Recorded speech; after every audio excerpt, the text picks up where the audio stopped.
chamo Cauê Canabarro, sou educador ambiental e atuo na gestão ambiental das obras de implantação e pavimentação da BR-285, que é uma rodovia federal sob responsabilidade do DENIT, que é o Departamento Nacional de Infraestrutura de Transportes, e se situa na fronteira entre dois estados do sul do Brasil, no nordeste do Rio Grande do Sul e no sul de Santa Catarina. Hoje, então, nós vamos apresentar aqui para vocês o trabalho que é desenvolvido no contexto desse empreendimento na interface entre os programas de comunicação social e de educação ambiental. Mas antes, eu gostaria de aqui fazer uma ressalva, saudar então o IBAMA pela realização desse evento, o terceiro Fórum dos Programas da Socioeconomia no Licenciamento Ambiental Federal. Acho que é um marco importante para consolidar, então, a educação ambiental, a comunicação social, os programas sociais no contexto da gestão ambiental pública, como uma importante medida de mitigação dos impactos sobre os grupos sociais afetados e, mais do que isso, criando referência, agrupando, então, nesse espaço os principais programas aí em nível nacional dos diferentes empreendimentos. Então, para nós é uma satisfação muito grande poder fazer parte desse evento, trocar experiências e apresentar um pouco do que é o nosso trabalho. Desde 2016, então, nós estamos atuando nas obras da BR-285, enquanto gestão ambiental e especificamente nos programas sociais ou programas da socioeconomia, como o Programa de Educação Ambiental e o Programa de Comunicação Social. No âmbito do Programa de Educação Ambiental, que eu vou direcionar um pouco a minha fala, o início, então, o ponto de partida para estruturar um processo educativo no contexto da gestão ambiental da BR-285, foi a realização de um diagnóstico socioambiental participativo nos marcos do que estabelece, então, a Instrução Normativa 02/2012 do IBAMA. Então, em 2016, a gente fez um processo de mobilização da sociedade ou dos grupos sociais que vivem no entorno da BR-285, no sentido de criar espaços para que esses sujeitos pudessem, então, participar do processo de implementação do empreendimento e também da gestão ambiental de maneira mais específica. Naquele momento, então, nós iniciamos a nossa atuação especificamente no trecho das obras que envolvem o estado de Santa Catarina, que é o chamado lote 2 do empreendimento, que se situa no município de Timbé do Sul, numa área de Mata Atlântica, que faz parte da Serra Geral Catarinense, mais especificamente chamada de Serra da Rocinha. Então, ali naquele momento, a gente começou a estruturar a realização do diagnóstico socioambiental participativo, primeiramente identificando geograficamente as comunidades mais próximas da rodovia e logo as que tinham potencial de sofrer mais diretamente os impactos do empreendimento, e a partir daí tentando caracterizar essas comunidades, quem eram suas lideranças, como se relacionavam com o empreendimento e como se organizavam social e culturalmente no seu território. A partir da realização do diagnóstico, então, nós identificamos 5 agrupamentos sociais que estavam mais diretamente impactados pelas obras e, a partir daí, estruturamos, então, um processo educativo ao longo de todo o período de implantação das obras, definindo quem eram os sujeitos prioritários, as comunidades mais diretamente afetadas. Dentro dessas comunidades, identificamos as suas lideranças, os seus interlocutores mais imediatos, identificamos as instituições de ensino vinculadas a essas comunidades. No nosso caso, a gente tinha 2 escolas, uma municipal e a outra estadual. E a partir daí, identificados então os sujeitos do nosso processo educativo, estruturamos um conjunto de ações e um conjunto de atividades diretamente vinculadas à implantação do empreendimento, seus impactos e a sua relação com esses grupos, esses sujeitos do nosso processo. O pessoal da construção, eles não têm nem tempo de conversar, dificilmente tu consegue conversar com eles. Ou então é numa vistoria em loco, às vezes ele até liga para, dá uma passadinha aqui, tomar um cafezinho. Eu, inclusive, me dou muito bem com o pessoal ali, mas não tem nem 10% do atendimento e a atenção que é dado pela equipe da STE. Isso não resta dúvida. Muito bom, é uma proximidade, né, uma aproximação da obra com a comunidade, que são vocês que fazem esse elo aí, é muito importante.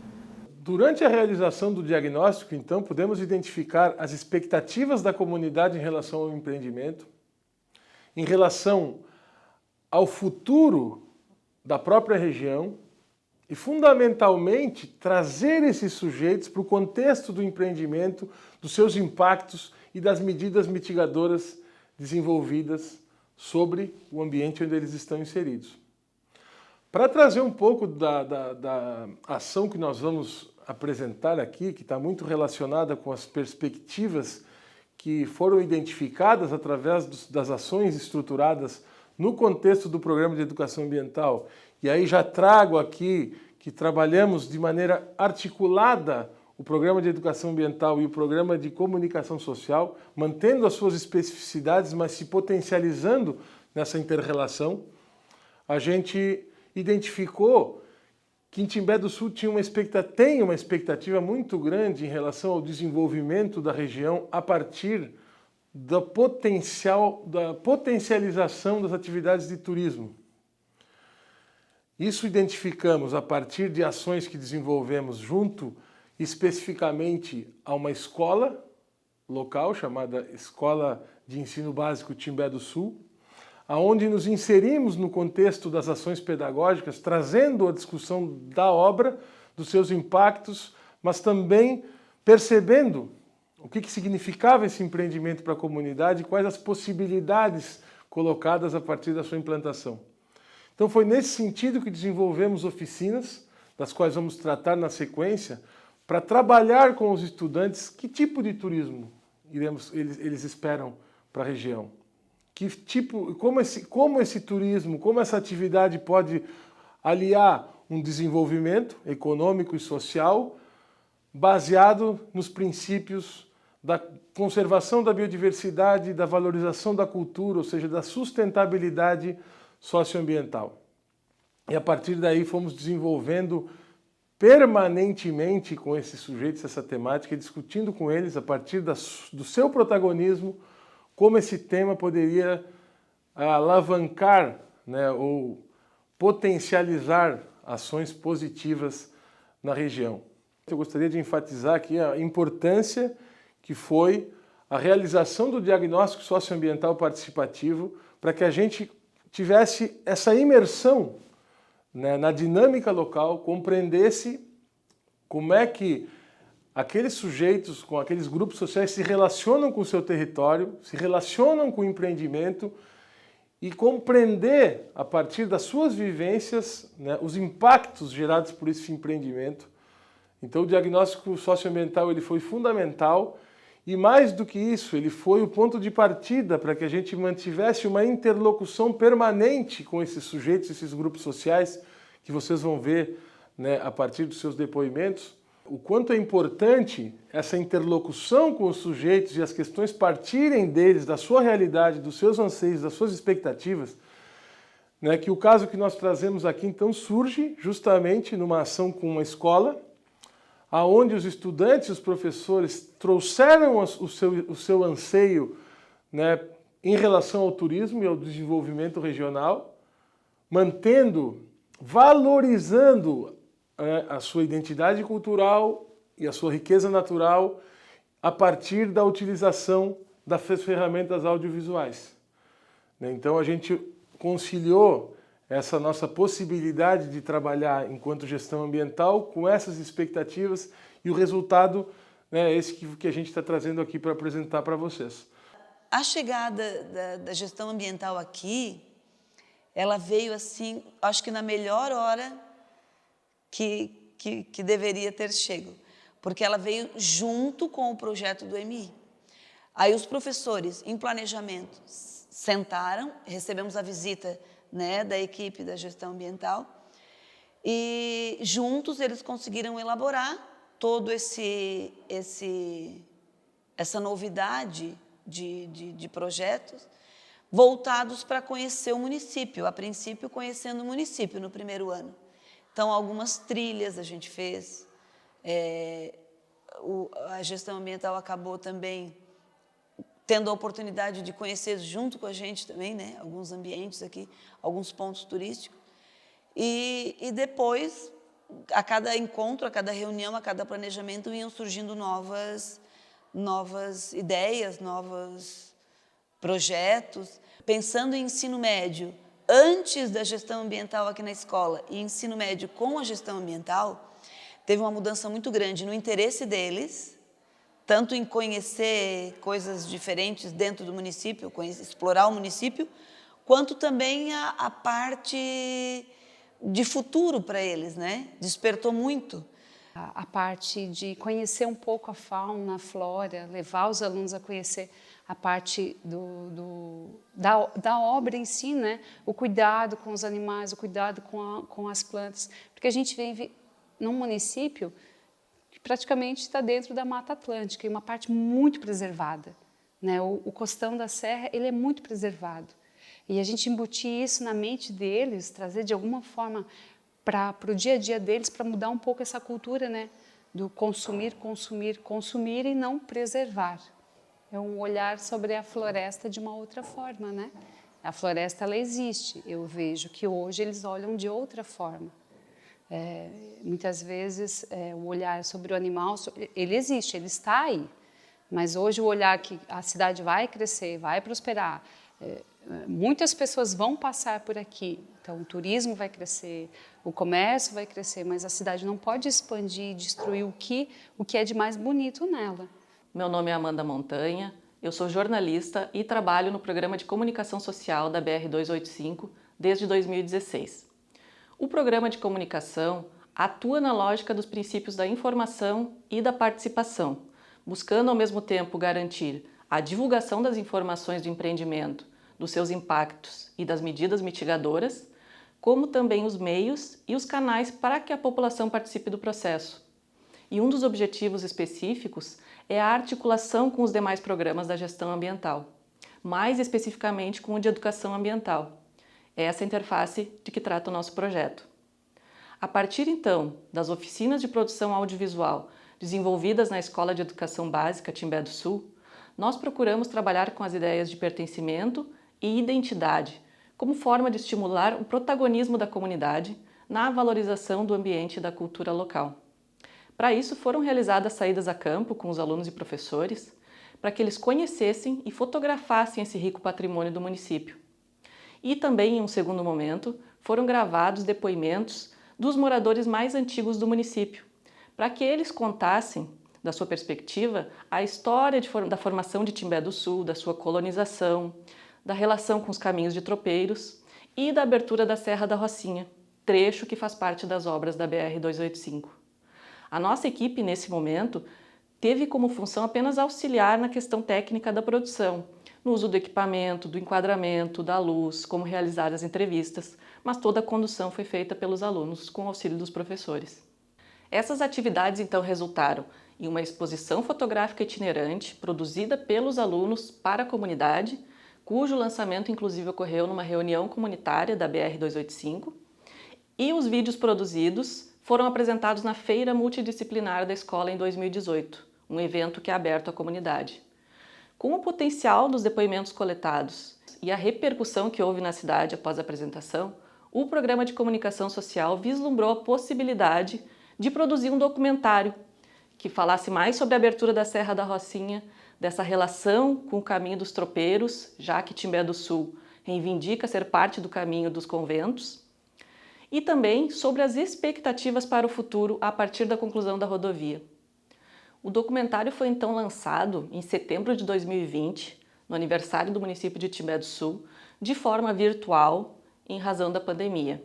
O resultado expressado pelas métricas observadas nos canais em que o material foi lançado e que até hoje permanece sendo compartilhado de forma orgânica, e principalmente pelo diálogo que a gente teve com a comunidade após o lançamento, nos indica que o processo participativo foi fundamental para que a população, para que a comunidade se reconhecesse naquele material e também para que esse material provocasse o diálogo sobre questões mais amplas, como que turismo essa região deseja a partir da conclusão da Serra da Rocinha, da rodovia da BR-285. O documentário Serra da Rocinha, Caminhos e Raízes, é, portanto, o resultado de um amplo processo coletivo que, na nossa experiência, por si só já se constituiu em uma ferramenta pedagógica de apropriação do conhecimento e de construção de significados. Oi pessoal, tudo bem? Eu sou Gustavo Arruda, eu faço parte também da equipe de Educação Ambiental e Comunicação Social da BR-285, da gestão, e eu tive como missão, junto com meus colegas, de trabalhar com a questão do audiovisual dentro do programa de educação e comunicação social com as escolas e com a comunidade. E dentro desse trabalho que a gente desenvolveu, com foco na Serra da Rocinha e com os estudantes da escola, a gente viu que o audiovisual, dentro do contexto da gestão, ele não é só um fim, que o processo de construção do audiovisual, ele já é uma atividade educativa, porque a gente trabalha a questão de percepção ambiental, a gente trabalha a questão de novas ferramentas para que eles possam se expressar e se comunicar a respeito de como eles enxergam o mundo ao seu redor, o que nos ajuda a gente a entender aonde a gente pode direcionar, inclusive, as nossas ações. Então a gente começou a desenvolver o audiovisual como ferramenta educativa. E um dos grandes desafios que poderia surgir é aquele, mas nem todo aluno tem uma câmera, tem alunos até inclusive que não têm celular. Mas então a gente também tem essa consciência de que o audiovisual não é só captar a imagem, que o audiovisual é ter uma boa ideia, é trabalhar a produção, é trabalhar o texto. Então a gente consegue achar função para todos os estudantes ou para qualquer representante da comunidade para construir uma obra audiovisual. Eu tinha uma coisa guardada em casa e eu não usava.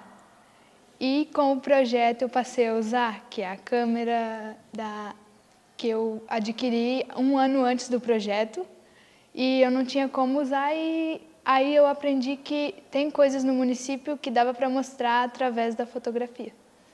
Eu sou muito emotiva, só que eu não sabia expressar essa emoção. E o que vocês fizeram foi muito importante para mim, porque eu aprendi a mostrar o que eu sinto através da fotografia, coisa que há um tempo atrás eu não fazia. E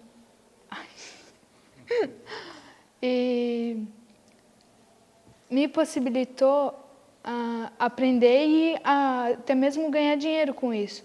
Só que através da perspectiva dos meus sentimentos, porque eu tento passar o que eu vejo na outra pessoa, coisas que ela não via nela mesma.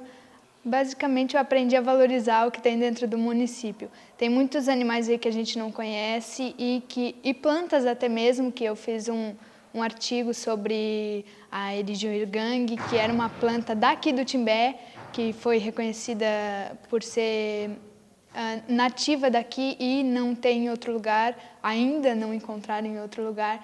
E a gente aprende a valorizar essas coisas, porque é do município, é a nossa cultura, é a nossa região e a gente tem que valorizar isso. A obra, ela está aí, vai trazer um desenvolvimento para a cidade, mas a gente tem que conciliar que tem que cuidar disso de forma correta e, como eu vou dizer, de forma consciente. Para mim, eu não conhecia metade das coisas que tem no Timbé.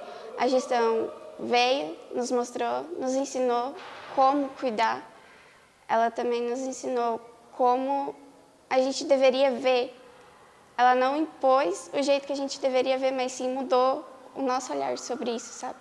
Eu já conheci o trabalho, já sabia que ia ser feito, e eu acho muito importante a STE estar aqui acompanhando tudo e até mesmo levando para a escola esse conhecimento pra gente, porque podia só vocês virem aqui, fazer o trabalho e não apresentar nada pra gente. E nós nunca ia conhecer isso, nem ter essa experiência que a gente está tendo hoje. Então eu acho muito importante o trabalho da STE aqui junto com a BR-285. E esse trabalho que vocês estão fazendo por aqui é muito importante para preservar toda essa mata que a gente tem e para ela não se acabar de certa forma, né? E acredito que desse jeito está sendo feito é o jeito mais correto, Porque, digamos, se alguém construísse toda essa pavimentação, digamos, e não se importasse com aquele palmito, aquela plantinha que está no chão ali, e tirasse ela e simplesmente jogasse, ela ia morrer. E se fizesse isso gradualmente, tipo, 4, 5 anos, o quanto que isso não ia aumentar e o quanto não ia dar uma perda de mata que a gente tem aqui. Seguindo então nessa perspectiva de compreender, né, a importância do empreendimento em nível regional e entendendo a questão da valorização da cultura, da utilização do audiovisual como ferramenta para que essa cultura seja evidenciada e valorizada, e também associado à questão da cultura com a questão da conservação do território e da natureza, nós percebemos que, para entender esse contexto, a gente teria que extrapolar a própria área diretamente impactada pelo empreendimento e entender a cultura e a organização social em nível regional e as suas diferentes matrizes e representações. Então foi nesse sentido, né, de compreender e de valorizar essa cultura regional que nós nos aproximamos então e conhecemos a comunidade quilombola São Roque, porque seria impossível representar as diferentes culturas que compõem aquele território sem estar representada, né, a descendência direta do povo negro escravizado que ajudou a construir cultural e materialmente aquela paisagem e aquela cultura. Então nós chegamos ao São Roque e percebemos que ali vivia uma comunidade de mais de 200 anos, um território situado entre dois parques nacionais, o Parque Nacional dos Aparados da Serra e o Parque Nacional da Serra Geral, e que também essa comunidade tinha uma perspectiva muito grande de construir uma trajetória e um futuro baseado no turismo, mas um turismo sustentável e de base comunitária, que ao mesmo tempo preservasse o seu território e valorizasse e resgatasse a sua cultura para a construção dessa paisagem e, mais do que isso, se tornando protagonistas no próprio processo de valorização e de conservação da natureza no seu entorno. Então começamos a desenvolver um trabalho no sentido de contribuir com essas expectativas e com essa perspectiva de futuro para a comunidade. O ICMBio já estava capacitando a comunidade quilombola para receber o turista e fazer as trilhas com segurança, com todos os cursos necessários, mas faltava eles saberem como vender o produto turístico deles, mas não só vender, como engajar aqueles representantes da comunidade que ainda não acreditavam no turismo. Então a educação ambiental junto com o audiovisual e a gestão chegou para criar um espaço de diálogo que usava a imagem, mas também os princípios da educação ambiental que estão ligados diretamente à mitigação e à compensação da obra para a gente desenvolver o turismo no Quilombo. Então, através dessa parceria que surgiu com o audiovisual, a gente levou turmas de universidades para fazer oficinas com os quilombolas e junto com eles pensar no turismo local. Surgiu, através dessas oficinas, o Instagram da comunidade do quilombola, que eles não tinham Instagram, então as oficinas de imagem geraram um monte de imagens legais, fotos legais, vídeos legais que viraram o Instagram. Os programas de educação e comunicação social, eles têm grande capacidade de criar espaços de diálogo. E esses espaços de diálogo realmente deixam uma ação transformadora, né? E não é só paliativo, muitas pessoas, inclusive quando eu era estudante, muitas pessoas trabalhavam a educação ambiental de forma paliativa, mas não, ela quando bem aplicada, seguindo os princípios que surgem lá do EIA, do PBA, até chegar às medidas de mitigação e compensação, a gente consegue realmente transformar realidades e quando a obra acaba e a gestão vai embora, fica realmente um legado, né? Não é só o audiovisual que é um produto que fica eterno nas redes sociais e à disposição da comunidade, mas a gente consegue deixar sementes naquelas pessoas que elas, quando vão fazer uma ação, vão se lembrar de muitos aprendizados que a gente construiu juntos. Então, o espaço da gestão ambiental é muito importante, o licenciamento ambiental é muito importante e ele realmente transforma. É isso que eu aprendi, né? Eu fui lá com a ideia de tentar passar o meu conhecimento e eu aprendi mais do que eu passei. A gente recebe visita os visitantes procuram às vezes uma trilha, uma cachoeira, uma piscina natural para brincar, para descontrair. e às vezes deixam também alguma ajuda na parte financeira aqui pra gente, né? Para poder ir se desenvolvendo no dia a dia. Um dia precisa, tu sabe que a nossa vida é assim, né? Todo dia precisa de alguma coisa. E muitas vezes a gente não tem uma renda o suficiente para atender todas as demandas. Então, essa questão dos visitantes virem aqui contribui muito também nessa parte para a gente. Normalmente as comunidades tradicionais, elas têm algumas coisas que é um pouco diferente do convencional, né? Alguns costumes. Enfim, eu acho que tudo sendo usado da maneira correta pode servir como atrativo para desenvolver algum projeto a respeito do turismo. Quando chega um jovem aqui, um universitário, assim, a primeira coisa é dar boas-vindas e a segunda coisa é pedir para ele assim, ó, tudo que tu tá vendo aqui, eu quero que tu use o raciocínio assim, ó, para que quando o teu filho ou o teu neto vir aqui porventura um dia para conhecer onde o pai veio, ele também venha e encontre a mesma coisa que tu tá encontrando, mesma situação. Se não puder, tá melhor. Então é assim, eu acho que a partir dali já é um motivo para ele pensar um pouquinho, de repente, no qual vai ser a atitude dele, o que ele vai fazer, além de visitar, de dar o passeio dele e o que ele vai levar dali para casa para ele pensar. Porque muitas vezes a história oral não te dá uma noção completa da realidade. Agora tu chegar aqui dentro e sentir, tu conseguir a ver, daí sim, daí tu tem um horizonte, tu tem uma noção mais completa de o que é uma comunidade quilombola. Que não é simplesmente um pessoal que fica jogado num canto ali, no isolamento e não quer contato. A gente tem muita coisa boa aqui dentro. Com certeza as pessoas que vieram hoje, elas estão chegando de um jeito e elas estão saindo de outro totalmente diferente. E o mais importante, elas vieram educadas ambientalmente de um jeito e elas estão saindo ambientalmente educadas de outro jeito. E isso tudo também se encaixa muito na gestão ambiental, né? Que é a parte de trazer educação ambiental de forma que as pessoas se sintam parte do meio em que elas são inseridas. E aí foi então que o DENIT entrou em contato com a gente para saber se a gente gostaria de fazer uma roda de conversa, né, aqui na comunidade. Quando a gente chegou aqui, 3 coisas que nos marcaram muito e que a gente não esperava, mas que fizeram total diferença, coisas também muito ligadas à gestão ambiental, que são histórias reais. A gente estuda história, porém a gente estuda o que as pessoas que nos ensinam querem que a gente aprenda, e quando a gente chega aqui a gente ouve histórias inéditas que nenhuma sala de aula vai nos ensinar. Depois também tem a questão de organização de uma comunidade, né? De como que isso funciona, porque na realidade não existe apenas a parte não existe apenas da parte de responsabilidade de cada um, né? Eles são tão pertencentes a esse local por terem contato com a natureza que existe aqui, que eles têm o maior respeito, né? E ao contrário da gente que vivencia, então, uma região urbana todos os dias, eles colocam a natureza acima de qualquer coisa, né?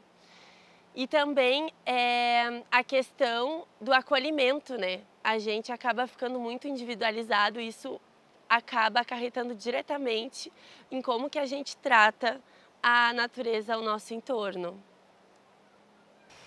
E quando a gente vê uma equipe de gestão ambiental ter uma inserção dentro de uma comunidade quilombola, que é uma comunidade histórica, cultural, que mantém as suas tradições e que essa imersão e essa inserção, ela se dá de forma respeitosa, a gente se vê o fato do empoderamento dessas pessoas, que já têm a luta dentro da sua essência, porque se até hoje eles estão vivos é porque são resistência dentro do seu espaço, e o respeito pela forma como a comunidade se movimenta e ajudando a fomentar a indústria de forma micro, né? Dentro da comunidade, faz com que ela se fortaleça, com que ela consiga gerar uma renda e se manter sem estar precisando de apoios financeiros de outras entidades, que eles consigam organizar a sua forma de movimentação. E isso fortalece a autoestima e se torna mais forte a comunidade, né? Porque esse povo, puro que se vê, não vem aqui para nos explorar, esse povo vem aqui com a intenção de nos ajudar. Que a gente vive uma vida sacrificada, mas com esse trabalho desse povo, segundo o que a gente vê, a gente espera desenvolver melhor a nossa comunidade. E para nós é muito bom pegar mais conhecimento, mais amizade com o ser humano e conhecer mais o povão do nosso Brasil. A nossa natureza que nós entendemos aqui é viver numa terra protegida, numa terra preservada, nós respiremos nosso ar puro das nossas matas, porque nós preservemos, nós temos nossas águas limpas, as águas bem potentes, então a gente é favorável até à nossa saúde isso aí. Então, essa é a natureza que nós falamos aqui da comunidade, viver em harmonia.